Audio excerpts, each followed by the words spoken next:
Age wise 25 to 45 இந்த லிமிட்ல இருக்கவங்க எடுக்கிறாங்க. கம்பல்சரி ஒரு டிகிரி இருக்கணும், ஒரு நல்ல ப்ரொஃபைலா இருக்கும், எந்தவித பிளாக் மார்க்ஸும் இருக்கக்கூடாது. பிகாஸ் ஐஎஸ் வெரிஃபிகேஷன் வரும். அதுக்கப்புறம் தான் நம்மளோட செலக்ஷன் ப்ரொசீஜரே ஸ்டார்ட் ஆகும். ஒன்ஸ் நம்ம செலக்ட் ஆகிட்ட அப்புறம் 15 days training, early morning 6 to 8 parade training, signals training, இதெல்லாம் வந்து அவங்க கொடுத்துருவாங்க. நம்ம ஈஸியாக இருக்கும் அப்படின்னு நினைப்போம், டெஃபினட்டா இல்ல. சின்ன வயசு பசங்களுக்கு எப்படி அத்லெட் எவ்வளவு கஷ்டப்படணும் ஒரு வின்னர் ஆகணும் ஒரு ஈவெண்ட்லனா, போலீஸ் ட்ரைனிங்ல நியர்லி ஒரு 20 to 30% ஹார்ட் ஒர்க் இருக்கும். பிகாஸ் 40+ ஏஜ் எல்லாம் வராங்க. அதுவும் எங்க பேட்ச் வந்து ரொம்ப வந்து கொடுப்பன செஞ்ச பேட்ச் அப்படின்னு சொல்ல. எங்களுக்கு பிசினஸ் பர்சன் இருக்காங்க, அட்வொகேட் ஒருத்தர் இருக்காரு, அண்ட் அது மட்டும் இல்ல ஒரு பெரிய காலேஜோட சேர்மனோட பையன், அது மட்டும் இல்லாம மீடியா பர்சன், நியூஸ் ரீடரான நானு, ஒரு லேடி, அவங்களோட வீடிங்க தான் பெங்களூர்ல இருந்து பெருமழைக்காக அதையும் பொருட்படுத்தாம தாண்டி வந்து அவங்க ட்ரைனிங் எடுத்துட்டாங்க. சோ ஒவ்வொருத்தரும் different profiles, well qualified profiles.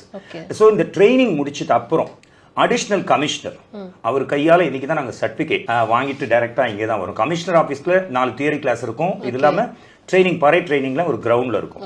Saint George Anglo Indian higher secondary school opposite Pachaiyappa's college, அங்கே தான் எங்க ட்ரைனிங். அந்த ட்ரைனிங் பண்றதால என்னன்னு பாத்தீங்கன்னா நம்மளுக்கு ஒரு புது எனர்ஜி இந்த ஏஜ்ல வருது. நம்மளோட கெட்ட விஷயங்கள்லாம் மறந்து போகுது. அதுவும் வந்து போலீஸ் யூனிஃபார்ம் அப்படின்றது வெளில இருந்து பார்க்கறதுக்கு அது ஒரு ட்ரெஸ்ஸா தெரியும்.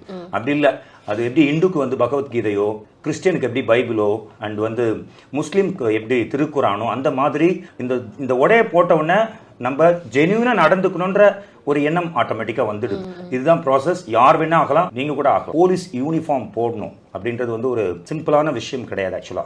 ஓகே, அதுக்கு இயர்ஸ் கணக்கில் ட்ரைனிங், ஃபர்ஸ்ட் 1 year மட்டும் இல்லை, அதுக்கப்புறம் ரெகுலர் இன்டர்வல்ல உங்களுக்கு ட்ரைனிங் இருக்கு, அதுக்கேற்ற படிச்சிருக்கணும், அதுக்கேற்ற அந்த பிசிக்கை மெயின்டைன் பண்ணணும், இந்த மாதிரி விஷயம்லாம் இருக்கு. அப்படி இருக்கிற பட்சத்தில் ஒருத்தவங்களுக்கு யூனிஃபார்ம் கொடுக்குறாங்க அப்படின்னா அது எந்த அளவுக்கு பவர்ஃபுல்லான ஜிஓ கவர்மெண்ட் ஆர்டரா இருக்கும். அந்த டைம்ல அந்த ஆர்டர் எதுவுமே பண்ண முடியாத அளவுக்கு இன்னைக்கு வரைக்கும் இருக்கு.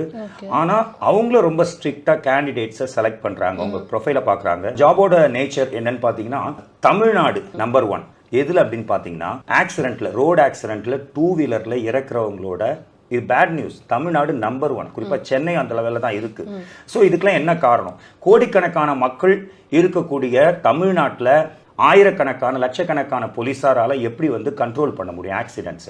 ஓகே, அதுக்காக இப்ப மற்ற ஆர்கனைசேஷன்லாம் வருது போகுது. ஃபார் எக்ஸாம்பிள், அதை நான் எந்த பேரையும் குறிப்பிட்டு சொல்ல விரும்பல, போலீஸ்க்கு ஃப்ரெண்டு மாதிரி இருக்கிற ஆர்கனைசேஷன்லாம் இருக்கு. பட் அது நிலைக்கல, ஏன்னா அதுக்கு யூனிஃபார்ம் இல்லை, அந்த அளவுக்கு பவர் கொடுக்கல. பட் எங்களுக்கு அந்த யூனிஃபார்ம் கொடுத்துருக்காங்க. ஒரு டைம்ல செலான் போடுற, ஃபைன் போடுற ஆப்ஷனே எங்களுக்கு கொடுத்துருந்தாங்க. பட் நாங்க அதை ஃபாலோ பண்றது இல்லை. ஏன்னா இப்போ ஒரு எக்ஸ் ஒருத்தர் வராரு, வயலேட் பண்றாரு, நாங்க வந்து செலான் போட்டோம்னா கோர்ட்ல போயிட்டு நாங்க அதுக்கு வந்து நிக்கிறோம். சோ நாங்க வேற ப்ரொஃபஷன்ல இருப்போம், பிசினஸ்ல இருப்போம், எங்களோட ஜாப் வேற இருக்கும். சோ ரெகுலரா இது பண்ண முடியாது, பண்ணா நிக்க மாட்டாங்க, போயிட்டே இருப்பாங்க போலீஸ் வார்டன்ஸ். அதனால இவங்க என்ன பண்றாங்கன்னா weekly once Friday 5:30 to 7:30 peak ஹவர்ஸ்ல டிராபிக் இருக்கக்கூடிய இடத்துல போலீஸ் அபிஷியல்ஸ் இருப்பாங்க. அவங்க கூட கம்பைன் பண்ணி அவங்களுக்கு ஈக்குவலா நம்ம வந்து சேவை பண்ணலாம். பட் எங்களுக்கு என்ன சொல்லி கொடுத்தாங்கன்னா, ஒவ்வொரு போலீஸ்குள்ளேயும் ஒரு பொதுமக்கள் இருக்கான். ஒவ்வொரு பொதுமக்களும் யூனிஃபார்ம் போடாத போலீஸ் தான். ஸோ எல்லாரையுமே நம்ம ஃப்ரெண்டாக தான் பார்க்கணும். ஒருத்தர் வயலேட் பண்ணா கூட அது பாலிஷ்டா சொல்லி, ஒரு ரைட் மேனர்ல சொல்லி அவங்கள வந்து கைட் பண்ணி போலீஸ் அபிஷியல்ஸ் கிட்ட நம்ம ஒப்படைக்கலாம்.